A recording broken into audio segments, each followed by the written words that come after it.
జాతీయవాద జర్నలిజానికి అసలైన వేదిక నేషనలిస్ట్ హబ్ ని సబ్స్క్రైబ్ చేసుకోండి.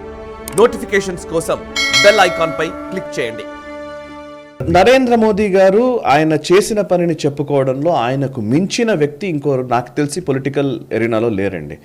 సో ఏ పొలిటికల్ యాక్టివిటీ ఏది చేసినా కూడా చాలా అద్భుతంగా ప్రజలకు కమ్యూనికేట్ చేయగలిగే ఒకే ఒక వ్యక్తి నరేంద్ర మోదీ గారు. ఓకే, సో నరేంద్ర మోదీ గారు ఎంత దూరమైతే ఎంత ప్రచారం పరంగా కావచ్చు, ఆయన చేసిన కార్యక్రమాల ద్వారా కావచ్చు, వాటన్నిటిని అద్భుతమైన బ్రాండింగ్ చేయగలుగుతారు. అయితే ఒకనొక దశకు వచ్చిన తర్వాత, ఇప్పుడు ఈ మధ్యకాలం నేను చెప్తున్నాను, ఇప్పుడు ఫార్ములాస్ వచ్చినాయండి. ఫార్ములాస్ చాలా ఇంపార్టెంట్ యాక్చువల్లీ ఈ దేశానికి. ఒకనొక దశలో ఫార్ములాస్ ఆయన వెనక్కి తీసుకోవాల్సిన పరిస్థితి వచ్చింది, అన్రెస్ట్ వల్లనో ఇంకోటో. ఇప్పుడు దేశం మీద దాడి అంతా జరుగుతున్నది ఏంటి? మేజర్గా నరేంద్ర మోదీ ఒక నియంతలాగా బిహేవ్ చేస్తున్నాడు, నిరంకుశ ధోరణి ఉంది, ఇంకోటి అని పెడుతున్నారు. సో ఇప్పుడు ఒక టవరింగ్ పర్సనాలిటీ అంటారు. నిజానికి మీరు అన్న దాంట్లో బిజినెస్ స్ట్రాటజీ ఏదైనా ఒక స్ట్రాటజీలో చూస్తే టవరింగ్ పర్సనాలిటీ నరేంద్ర మోదీ అనే ఒక టవరింగ్ పర్సనాలిటీ ఇలా ఒక పెద్ద టవర్లా ఎదిగారు.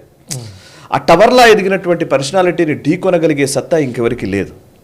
సో ఇప్పుడు రాహుల్ గాంధీ ఎంత మాట్లాడి ఇప్పటికీ ఎన్ని ఎలక్షన్స్ చేసినా ఏం చేసినా మోదీ వర్సెస్ రాహుల్ అనేది ఇప్పటికీ ఎస్టాబ్లిష్ చేయలేకపోయారు.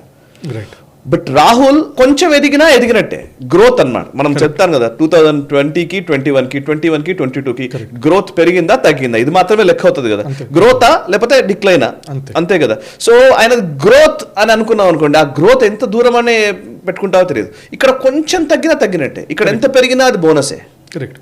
సో ఈ బోనస్ అనేది పెరుగుతున్నట్టు కనబడుతున్న టైంలో నరేంద్ర మోదీ గారు ఇప్పుడు నాకు తెలిసి ఈ టైంలో ఇప్పుడు నాకు వాజ్పేయి గారి పీరియడ్ ఒకసారి గుర్తొస్తుంది. వాజ్పేయి గారి పీరియడ్లో ఆయన పార్లమెంట్లో ఉన్నప్పుడు నిజానికి ఆయన పక్కన జనరల్స్ ఒక ప్రమోద్ మహాజన్ ఉండేది, ఒక సుష్మా స్వరాజ్ ఉండేది, ఒక అరుణ్ జైట్లీ ఉండేది.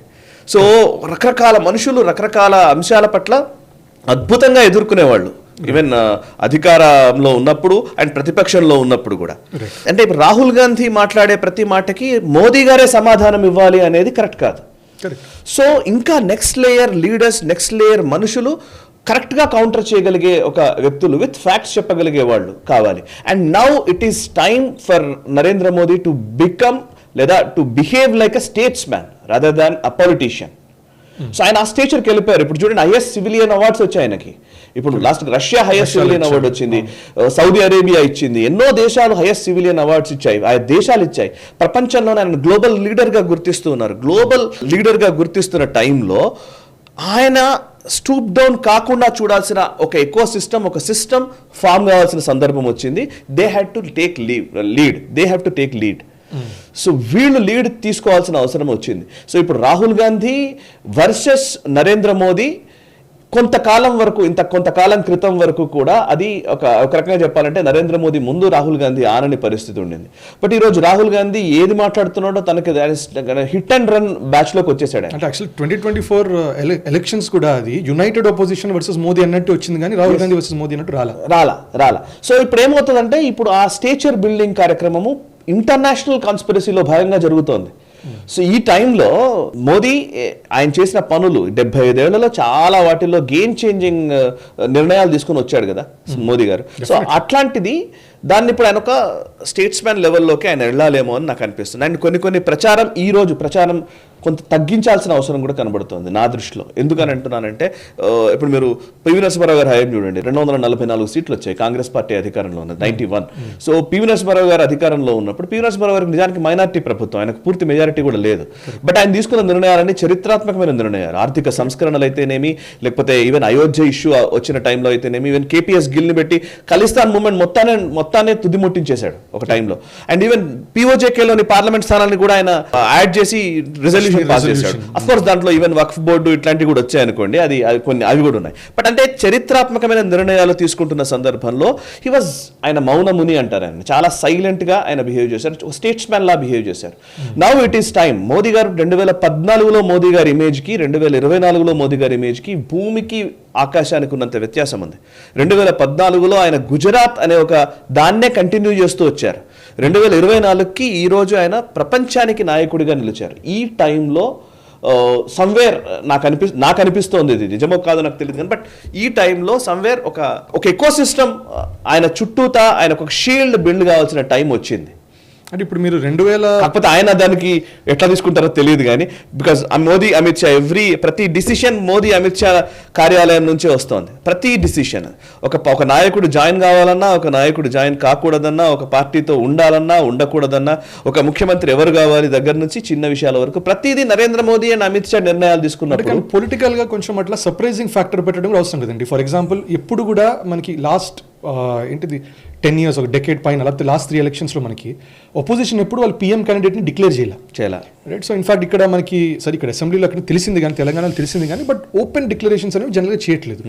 ఇన్ఫాక్ట్ మీరు 2012 చూసినా కూడా 2012 దాకా అందరూ ఏమనుకున్నారు LK Advaniji and Murali Manohar Joshi they are the టేకేదార్స్ of BJP అన్నట్టు. They are the ones who will టేకేదార్స్ of BJP కాదు కానీ ఈ పొలిటికల్ మూవ్మెంట్ని వాళ్ళు నడుపుతున్నారు అనుకుంటున్నారు.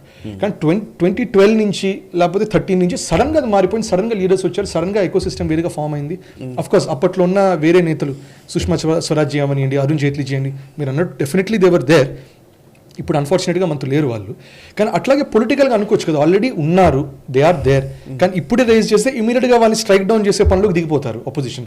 So keep them silent, Modiji పేరు మీద నడుపుదాం, టైం వచ్చినప్పుడు అప్పుడు సడన్గా ఆయన రైజ్ అయినట్టు అయ్యే ఛాన్స్ ఉండొచ్చు కదా. మేబీ అది స్ట్రాటజీ అయితే ఫైన్, బట్ అలా అయితే కనిపించట్లేదు నాకు అంతే. సో అది స్ట్రాటజీ కనిపించకపోవడమే స్ట్రాటజీ. మేబీ రైట్, అట్లా అయితే బెటరే, ఓకే కరెక్టే. కానీ నాకు అనిపిస్తుంది ఏంటంటే ఇక్కడ ఇప్పుడున్న పరిస్థితుల్లో అయితే ఈవెన్ మీకు అక్కడిక్కడికి డిఫరెన్స్ ఉంది. ఏంటంటే కాంగ్రెస్కి దీనికి డిఫరెన్స్ ఉన్నది నేను చెప్తున్నాను. బీజేపీలో ఉన్న డిఫరెన్స్ ఏంటంటే చూడండి, మీరు ఎలక్షన్ రిజల్ట్స్ వచ్చిన రోజు మీకు నాకు చాలా కాల్స్ వచ్చి ఉంటాయి. సిస్టంలో ఉన్న చాలా మంది మాట్లాడిన వాళ్ళు చాలా నిరాశలో కూరుకుపోయినటువంటి చాలా మంది నాయకులు నాకు తెలుసు ఎలక్షన్ రిజల్ట్స్ వచ్చిన రోజు.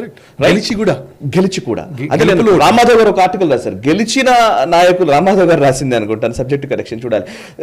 గెలిచిన పార్టీ ఏమో ఆత్మన్యూనతలోకి పడిపోయింది, ఓడిపోయిన పార్టీ ఏమో విజయం సాధించినట్టుగా కాన్ఫిడెంట్గా కనబడుతోంది. ఇది ఈ వైచిత్రి ఉంది అని. సో అంటే మనకి ఏమైపోయిందంటే ఈ ముఖ్యంగా ఈ బీజేపీ ఎకోసిస్టంలో, సంఘ ఎకోసిస్టంలో ఏంటంటే వాళ్ళు హయ్యెస్ట్ విక్టరీస్ చూస్తూ వచ్చారండి, పెద్ద పెద్ద విజయాలు చూస్తూ వచ్చారండి. చూస్తూ ఇట్లా 10 ఏళ్ల నుంచి అలవాటు అయిపోయింది. ఇక్కడ నుంచి కొంచెం తగ్గినా తట్టుకోలేని పరిస్థితిలోకి వెళ్ళిపోయారు. ఈ ఆపోజిషన్ పార్టీస్కి ఏంటంటే అసలు విజయాలే లేని రోజుల నుంచి ఎక్స్పెక్టేషన్ లేదు. ఈవెన్ ఎగ్జిట్ పోల్స్ రోజు కూడా అయిపోయింది, అసలు 300 దాటుతున్నాయి సీట్లు అని చెప్పారు అన్ని ఎగ్జిట్ పోల్స్ అన్ని కూడా.